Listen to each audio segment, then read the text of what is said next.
Bienvenidos. Bueno,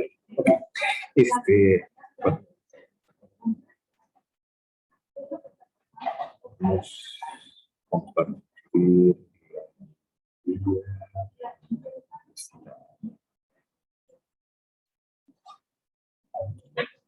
Aquí está. Okay.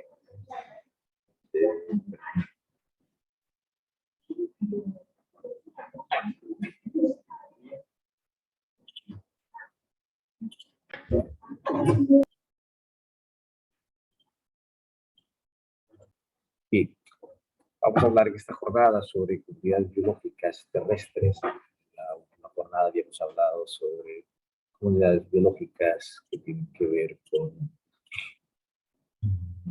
ambientes acuáticos, ¿sí?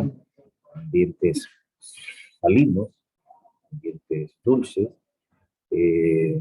ambientes lóticos, ambientes lénticos, y sus, perdón, sus propias características. En esta ocasión vamos a hablar de comunidades biológicas gigantescas y el por qué, a dar algunas de las razones del por qué existen a nivel planetario zonas geográficas biológicamente muy, no sé, muy marcadas, que además se tiene que ver con esta parte de la radiación solar. Vamos a descubrir que las comunidades biológicas tienen que ver muchísimo con la radiación solar, tienen que ver muchísimo con las comunidades vegetales que existen, y precisamente a partir de eso vamos a hablar un poco de diferentes zonas de vida, nombres específicos de bosques y de las clasificaciones de los cuales estas están en nuestro país principal. ¿De acuerdo? Bien. Vamos a, bien, lo que tenemos aquí es a estirar piernas, las articulaciones y las rodillas. Todos en algún momento, otra cosa, este juego va a permitir o permite muy buena parte coordinación, sí, coordinación un poco más, no tan fina, sino la coordinación un poco más del espacio, porque, por ejemplo, para tener ese tipo de coordinación del espacio, vean, se necesita saber el cálculo del momento en el que va a pasar la cuerda y poder saltar, sí, poder saltar. Entonces, sí se necesita mucha coordinación en este espacio. ¿Quiénes han jugado esto?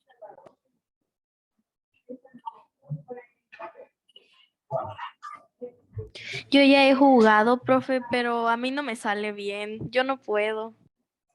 No digan puedo, ¿sí? O sea, aún no lo han logrado completamente, pero aún hay que seguir haciendo. Así que por eso no se dice no puedo. Hay que decir, lo estoy tratando, lo voy a lograr, ¿sí?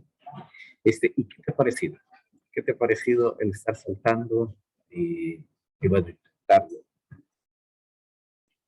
Es bien divertida, me gusta, pero a veces me caigo, cosas así, luego ya no me gusta. Bueno. Bueno, pues te felicito porque decís, o sea, he intentado, ¿no? ¿Sí? De eso se trata. De eso se trata mucho de todo esto. ¿Alguien más? ¿Alguien más que quiera participar?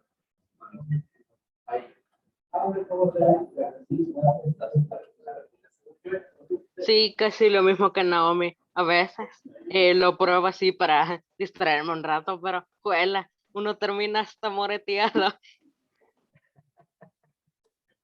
O sea que a ustedes no les han dado así como en Santa Cuerdas, pero peludo, así rápido, rápido.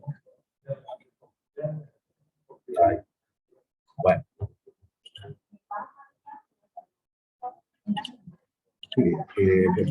Dentro de las... Vamos a dejar un momento esta actividad que tiene que ver con dos preguntas, bueno, son tres preguntas. La primera, ¿Por qué consideras que es importante una comunidad biológica? ¿Cuál es la diferencia entre una comunidad biológica y un ecosistema? Y si se puede dar al menos dos ideas y explicar por qué son esas ideas. Vamos a pasar a nuestro organizador gráfico, porque en nuestro organizador gráfico vamos a explicar un poco y que tiene que ver precisamente con esto, con la parte de las preguntas. Nuestro organizador gráfico complementa las preguntas y nos da una visión panorámica de la clase de la jornada. Bien, veamos lo siguiente. Los diferentes ecosistemas que tenemos aquí son precisamente los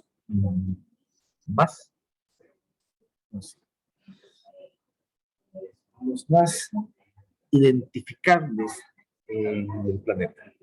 ¿Sí? Hablamos de un bioma, se llama bioma. Los biomas de selva, de sabanas, de estepas, de desiertos. Vean, sabana y estepa están a la par. Sí, increíblemente, ¿eh? Sí, ya vamos a hablar por qué. Desierto. Observen los desiertos. Sí. Observan desiertos en el norte. Observan desiertos en el sur del planeta. Bosques mixtos y praderas. Pradera, otra, también observen, praderas están cercanas. ¿Sí? Bosque tundra, las tundras, vean, y hielos perpetuos. Aunque hielos perpetuos podemos encontrar dependiendo de la altura. Esto es únicamente a nivel de latitud. Entonces vamos a ver el planeta también, analizarlo desde esta posición, desde esta perspectiva. Voy a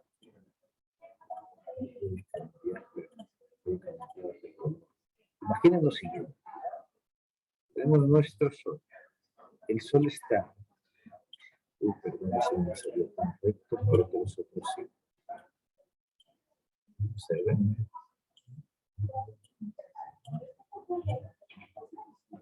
Sí. Muy bien. Lo que acabo de realizar es precisamente observen esta acción de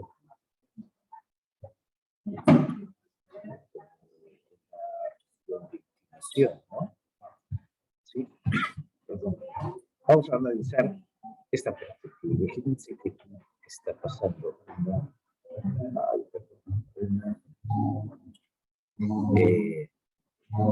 una línea específica. Sí. Conforme a las líneas. Imagínense que son solamente rectas. Voy a intentar, vamos a ver. Voy a hacer lo siguiente. Sí.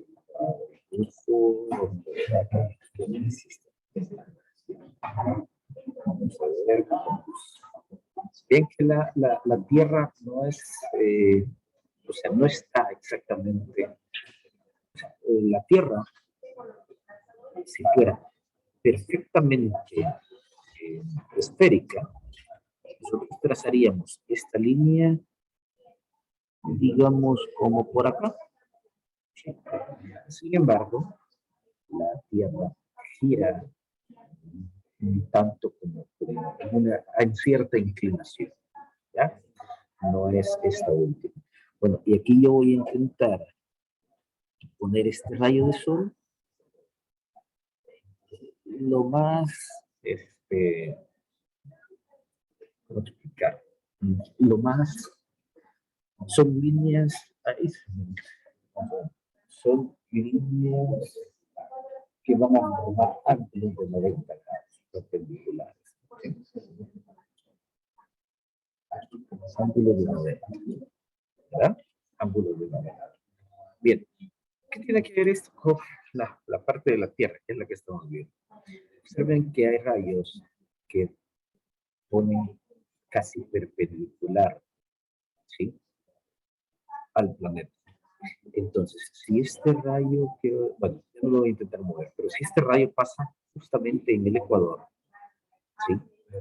Recuerden que la Tierra se divide en paralelos. Están los trópicos, ¿sí? Trópico de Cáncer, trópico de Capricornio y el Ecuador. Entonces, en la zona donde da precisamente más radiación, vean, esta parte que está primero es la parte que se va a calentar más rápido, ¿sí? Esta se va a calentar más rápido, porque es la que está más cercana a la radiación. En cambio, esta, cuyos rayos que llegan con menor intensidad, no llegan en el mismo ángulo, entonces precisamente es por esa razón que es mucho más brillante. Y precisamente en esta región, si ya lo ponemos un poco más de este lado, si esto por el mouse no me permite hacer así.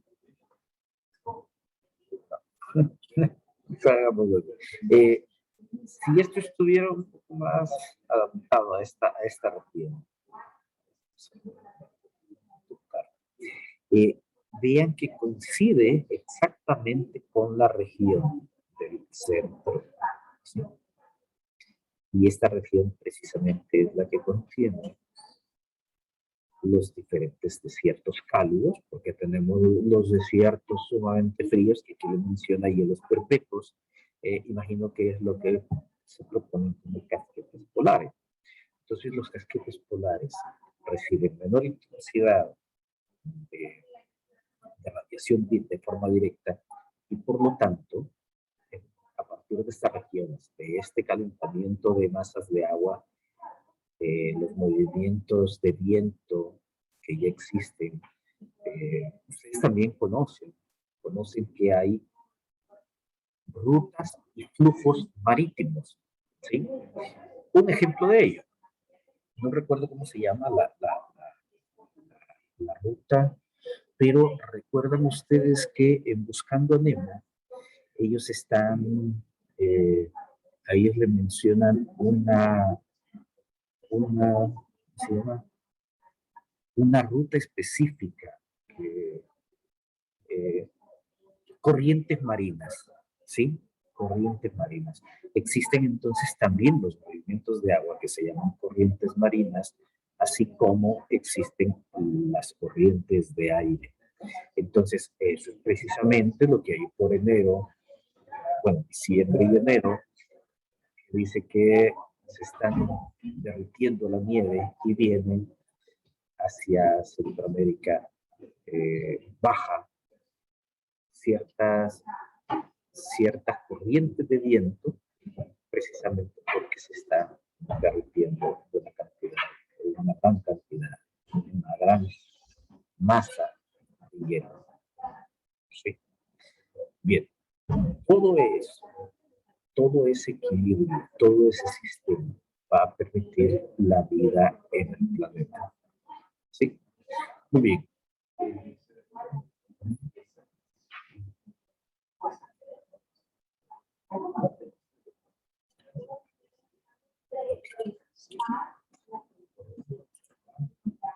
Bien, entonces, repito, gracias a las corrientes marinas, gracias a los diferentes tipos de vientos que se forman, ¿sí? Es que se logra mantener todo esto en el planeta. Bien, veamos entonces. Fundamentalmente, todas las comunidades terrestres. Vean, las comunidades terrestres van a ser aquellas que se van a unir en conjunto y este conjunto van a formar los diferentes ecosistemas. Estos ecosistemas de los cuales estamos hablando. ¿De acuerdo? Muy importante, completamente importante, porque gracias a ello es que la Tierra logra ese equilibrio como acabo de mencionar. La vida, ¿sí? El mantenimiento de la vida en el planeta. tenemos entonces que, vean, esto es algo muy importante. ¿Por qué razón? Si estamos hablando de cambio climático, donde gran parte de todo este hielo se derrite, observen a qué se refiere con equilibrio en el planeta. El equilibrio en el planeta que sostiene la vida se conforma de una zona cálida y dos zonas frías. Sí, zonas frías. La zona templada, perdón, la zona fría propiamente dicha y la zona templada. Luego viene la zona cálida. Una zona templada nuevamente y una zona fría. ¿Qué sucede? Vean, esa es otra condición por la cual el efecto invernadero es un problema para todas las especies. Porque si se derrite la zona más fría por el efecto invernadero, perdón, por el efecto del cambio climático que causamos los humanos, entonces también los humanos salimos afectados. O sea, de por sí van a notar que la zona fría contiene muy pocas especies, ¿sí? La zona templada contiene un poco más de especies, pero en la zona cálida es precisamente donde tenemos más cantidad de biomas. Tenemos, como habíamos dicho, selvas, sabanas, praderas, estepas, ¿sí? Desiertos. Pero es gracias al equilibrio también que está produciendo las zonas frías. Así que, bueno, esa parte fundamentalmente hay que tener muy en cuenta en los diferentes cambios de hábitos que tenemos que ir haciendo. Esto es preocupante porque lo sabemos, ¿sí? Lo sabemos, estamos teóricamente en conocimiento conscientes de ello, pero a la hora de actuar muchas veces no actuamos como tiene que ser. Veamos, ¿dónde está la zona fría? Entre los 60 y los 90 grados latitud norte y sur. Las temperaturas son menores a 0 grados Celsius. En la zona templada, entre los 30 y menos 60 grados, presenta una temperatura media entre los 0 y 20 grados Celsius. Es bastante frío. Aquí en el país tenemos temperaturas así, pero va a depender de altura. En este momento únicamente estamos hablando de la latitud. Sí, la latitud norte a sur. ¿De acuerdo? Y tenemos la zona cálida que se distribuye entre los 0 y los 30. Sí, a partir del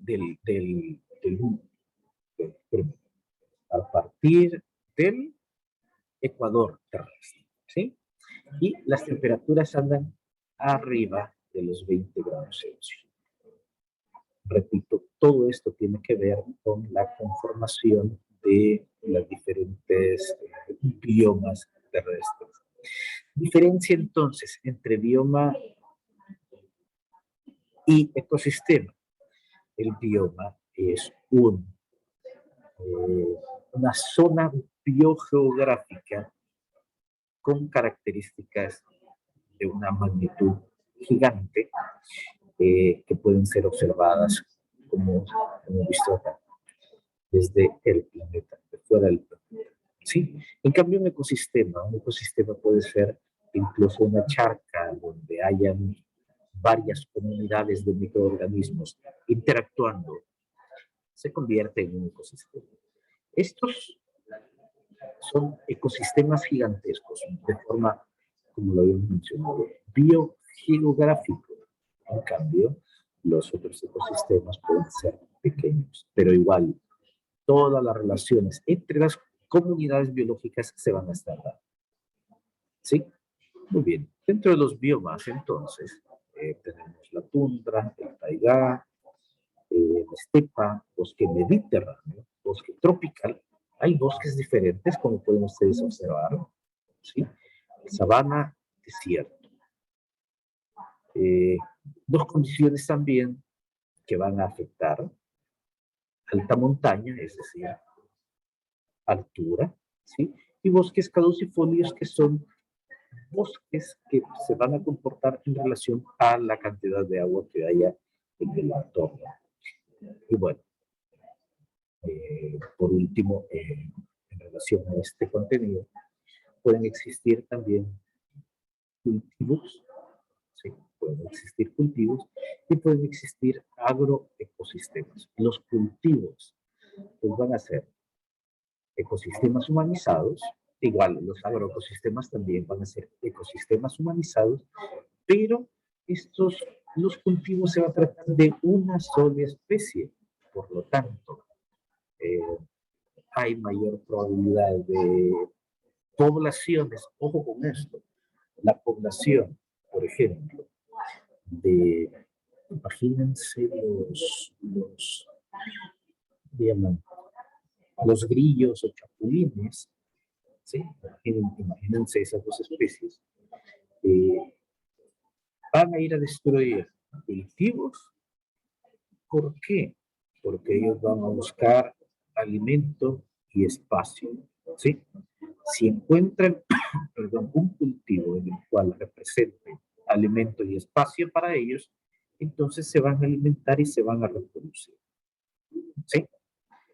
Esa es una de las desventajas, de los monocultivos, precisamente porque los monocultivos se trata de una sola especie y entonces va a representar muchísimo alimento para algunas especies, y si encuentran el alimento, pues lo van a intentar consumir eh, para su postergación biológica, es decir, para las diferentes generaciones.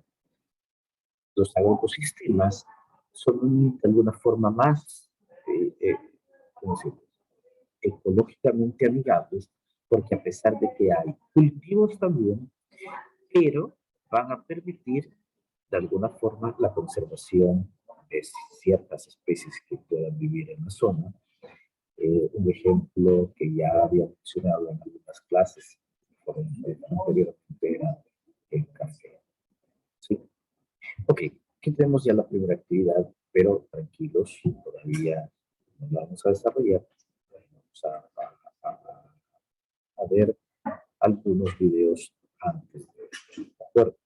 Bien, pero sí recordar que esto es parte de la evaluación que tenemos dentro de algunos días. La primera, comunidades terrestres, que ustedes pueden observar que son biomas, gigantescos biomas, ¿de acuerdo? La segunda, esto también lo vamos a observar a través de un video. Vamos a analizar ese video y de esa forma vamos a responder también esta otra actividad. Y la tercera es un poco más interactivo, con una plataforma desarrollada para ver los principales biomas del mundo, pero nos vamos a basar en este y en el video. ¿De acuerdo? Muy bien. Luego vamos a hablar un poco de las comunidades biológicas del país, viendo lo siguiente. Bueno, aquí tenemos en el organizador gráfico un bosque tropical, un río propiamente para El Salvador. Vamos a ver algunas comunidades terrestres también, pero muy específicamente para el país. Y aquí tenemos comunidades terrestres, como las que habíamos mencionado en otro momento, en algunas clases anteriores, que mencionábamos zonas de vida. Vean, zonas de vida es un tipo de clasificación de las diferentes comunidades, ¿sí? Recuerden que la combinación de diferentes comunidades hace ecosistemas. En este caso, tenemos dos clasificaciones. Las zonas de vida de Holdridge, ¿sí? Incluyen bosque subtropical muy húmedo, bosque tropical húmedo, subbosque húmedo tropical, ¿ven? Subtropical y subbosque, bosque tropical seco, bosque montano bajo, subtropical tropical muy húmedo, el mismo, y bosque de montaña subtropical. En cambio, lower, bosques húmedos de tierras bajas. Estos son los bosques que se forman cercanos a las zonas de playa, pero más adentrados en el continente. Bosques nebulosos, manglares, estos son algunos de los primeros, junto con otra vegetación por ahí, manglares, bosques húmedo caducifolio, chaparral, morral, sabana semihúmeda, vegetación de playa está muy cercana a los manglares, ¿sí? Cuando hablamos de chaparral, morral, podemos mencionar que son como estepas, praderas, o sea, no son exactamente estepas ni praderas, ¿verdad? Precisamente porque esas habíamos mencionado que son biomas. Estas son pequeñas zonas donde existe esta especie y donde existe esta otra. Los chaparrales son relativamente arbustos de un par de metros. Los morros, ¿sí? Totalmente, bueno, hasta donde se considera algunos escritos científicos, posiblemente estos morros representaron en algún momento alimento específico para ganado, vacas principalmente, porque ellas se alimentaban de este fruto. Entonces, exactamente no representa como un bosque tal, pero sí son bastante importantes por la extensión de terreno que utilizaron. En su mayoría, fueron utilizados para mantener ganado, ¿sí? Para pastoreo de ganado. Tenemos bosque de galería, que se recuerda un poquitito, el bosque de galería era en relación a los ríos, crecimiento cercano a los ríos, y por eso no eran caducifolios, es decir, no botaban sus hojas, siempre se mantienen cercanos a la región. Tenemos bosque encino, bosque pino encino. El pino, nosotros lo conocemos principalmente por su olor característico. El encino es el roble, ¿sí? Entonces es una combinación de bosques, de pino y roble. Pero también hay algunas combinaciones de pino con ciprés. Y bueno, la sabana. Voy a dejar de compartir un momento.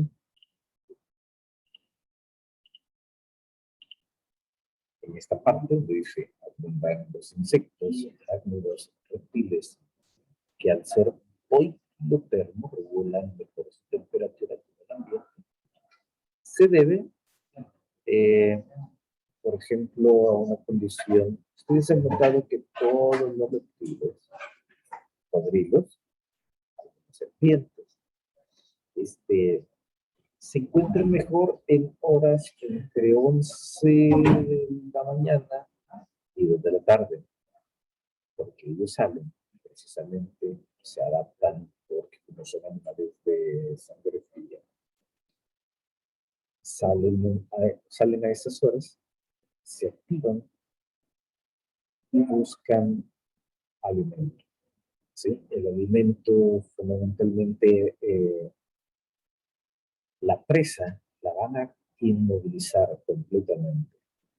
Otra adaptación que tienen en estos lugares es, por ejemplo, arácnidos, algunos insectos y los mismos reptiles, es que van a presentar colmillos o dientes afilados que van a servir precisamente para inyectar grandes cantidades de dosis letales de veneno en su mayoría son paralizantes. Si tienen un sistema nervioso, por ejemplo, mamíferos pequeños, van a paralizarlos completamente. Estos van a morir prácticamente por desactivación de las funciones vitales en los músculos, principalmente aquellos que tienen orden de respiración, ¿sí? Pueden morir de un paro respiratorio precisamente porque el veneno que se les ha inyectado viaja a altas velocidades a través del torrente sanguíneo hacia el cerebro y del cerebro se distribuye, bueno, en diferentes nervios, paralizando completamente y casi de inmediato a los mamíferos pequeños. Si son mamíferos un poco más grandes, pues por supuesto van a tardar un poco más debido al peso. Bueno, haciendo un paréntesis, eso es lo que hacen los médicos cuando nos toman nuestra masa corporal o el peso, comúnmente ya le llamamos peso, y dependiendo de eso, hacen las recetas médicas. Va a depender del peso, esa es la razón. Bueno, cerrando el paréntesis y regresando con esto, hay algunas especies que incluso van a tener la capacidad, la adaptación, por ejemplo, las cobras escupidoras, que lanzan el veneno hacia sus presas, paralizándolas casi de inmediato. Algunas las dejan con ceguera, ¿sí? Es precisamente por la proteína. En este caso, el veneno es proteína, ¿sí? Pero, ¿cómo decir? Esta proteína, en vez de construirse, lo que hace es destruir las proteínas y es por eso que inmediatamente después de una mordida de una serpiente comienza el proceso de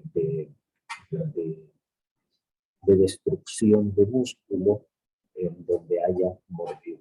Entonces, las presas son mucho más fáciles de poderlas. Pregunta lo siguiente en cuanto acaba de mencionar algo importante en el video. Tenemos lo siguiente, vean. Dice, se dan las 4 estaciones del año. ¿Qué sucede con las estaciones en la parte del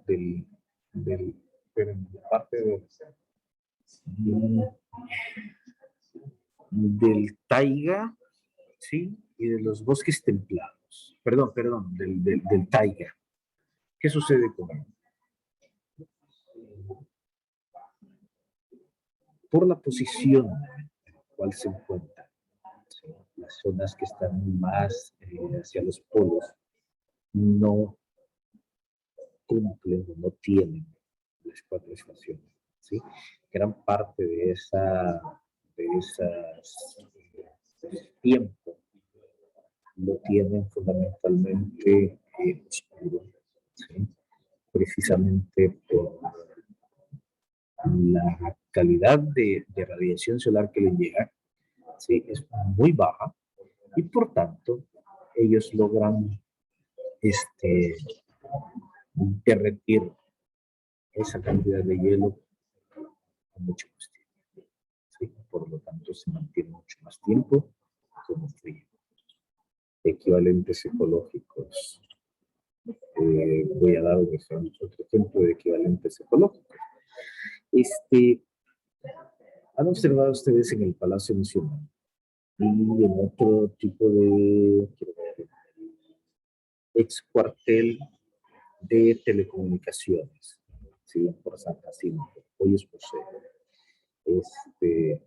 Ahí hay algunos árboles gigantes que, bueno, en época de Navidad casi siempre le ponen focos, haciendo como luces en periodo navideño. Sin embargo, este árbol no es pino. Mucha gente cree que son pinos los que hay en ese lugar, en esos dos lugares. Pues no. ¿Cómo fueron introducidos al país? No sé, algún tipo de historia ha de tener. La situación es de que vinieron de Sudamérica, ¿sí? Vinieron de Sudamérica como plantas ornamentales, eh,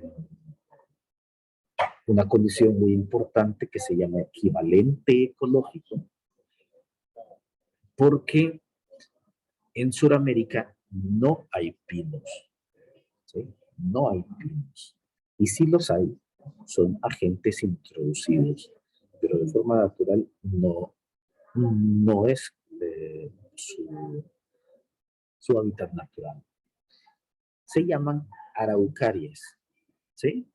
Las araucarias eh, son originarias principalmente de Sudamérica, como ya he mencionado, principalmente de ciertas zonas de Argentina. Claro, como se trata de la naturaleza, no tiene límite, pues hay algunos bosques que se fueron conformando poco a poco, hasta un poco abajo de Colombia. Y posiblemente en lugares así es que los, alguien los encontró atrayentes y los trajo para el país. Entonces, la araucaria es el equivalente, o sea, la araucaria perteneciente al hemisferio sur es el equivalente ecológico. Para el hemisferio norte lo es el pino, ¿sí? Entonces, algo muy parecido es lo que se da con estos tres biomas que acabamos de ver.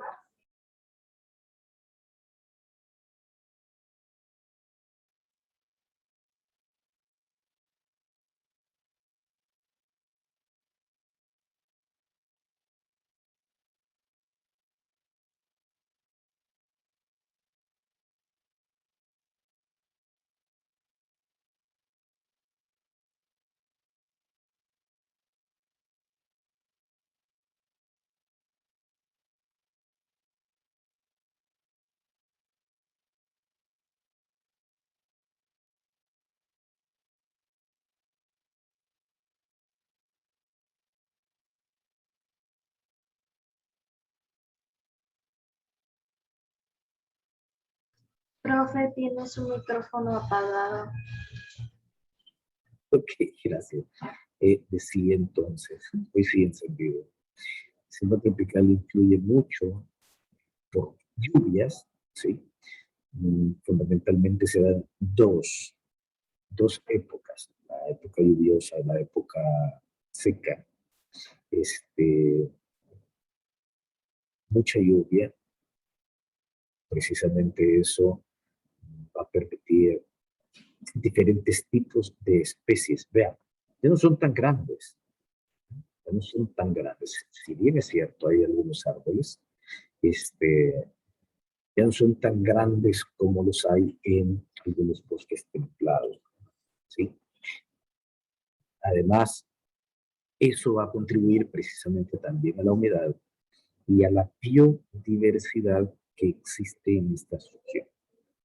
Dígame, Cristian.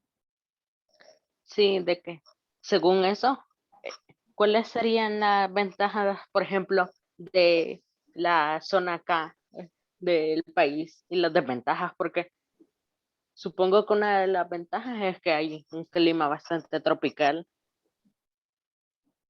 Sí, algunas de las ventajas podemos mencionar la biodiversidad, la riqueza de biodiversidad que hay, precisamente por ser muy lluvioso, con formación en algunas zonas rocosas. La cantidad de agua que tenemos de alguna forma disponible en los acuíferos es en muy buena parte eh, grande o alta comparando con algunas regiones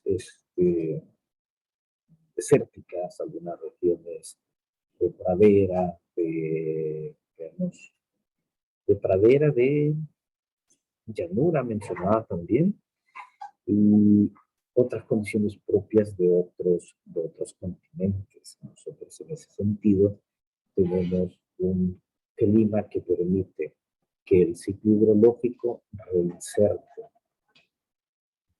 digamos, en un buen tiempo y tener como disposición el agua quizás en mayor cantidad que en otros continentes, donde no es así. Dentro de las desventajas, ¿no? O sea, no te sabría decir porque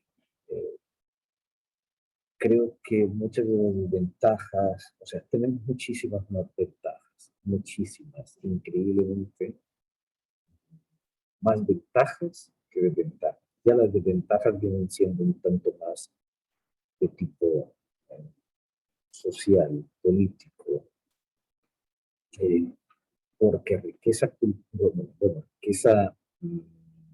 ecosistémica tenemos muchísimo, ¿sí? Muchísimo, muchísimo. Si nos enfocáramos, digamos, a turismo netamente como de este tipo, eh, tenemos muchísima, muchísima riqueza. Porque precisamente el turismo más hacia Europa es un turismo más cultural que de recursos. Nosotros tenemos muchos recursos en ese sentido. Pero sí, la verdad no me gusta pensar un tanto en esa parte de ventajas por el territorio. Creo que biológicamente hablando, las desventajas las sufren algunos, como lo habíamos mencionado en jornadas anteriores, las sufren algunas especies precisamente por los depredadores que pasan y utilizan a Mesoamérica como puente para migrar. Esa es una de las desventajas que yo encuentro, pero poniéndome muy en desventajas así como biológicas, pero no para todas las especies. Eh, Aunque si hablamos de tráfico ilegal de vida silvestre, sí, es una de las desventajas que tiene los bosques tropicales, principalmente selva como tal, por la... Ya voy a hablar precisamente en el siguiente párrafo, habla sobre plantas epífitas, gran cantidad. Bueno, déjenme, alrededor de unas 200 especies de orquídeas son muy propias de estas zonas. Son altamente utilizadas como tráfico ilegal de vida silvestre, porque en otras latitudes son muy bien comercializadas. Entonces se presta. De hecho, uno de los negocios bastante rentables en esta situación es buscar la producción de orquídeas por diferentes métodos. Uno de ellos, por ejemplo, es la micropropagación in vitro, que si no me equivoco, ustedes les estuve hablando de la micropropagación hace unos días en la unidad de mezclas. No estoy seguro de eso, pero estuvimos hablando de la micropropagación. Precisamente esa es una de las técnicas que se utilizan para multiplicar las orquídeas, ¿sí? Esas son plantas epífitas. Esa es una estrategia de la que les mencioné que íbamos a hablar cuando estábamos hablando del desierto, de las estrategias adaptativas. El epifitismo también es una estrategia de las diferentes plantas. Las epífitas no son parásitas. Regularmente utilizan únicamente los árboles para sostenerse. Hay dos grupos, llamémosle dos grupos, para que puedan comprender, para simplificarlo. Están las bromelias, que parece como si han observado en algún momento alguna caricatura o alguna película que tiene que ver con el oeste y hay mucho viento, hay como grandes bolas de pasto o césped que viajan con el viento en el lejano oeste. Pues algo muy parecido, pero en pequeño, arriba de los árboles. ¿Sí? Se logran fijar ahí. Y se sabe que no son parásitos porque incluso pueden crecer en alumbrados eléctricos y se pueden observar en cables, ¿sí?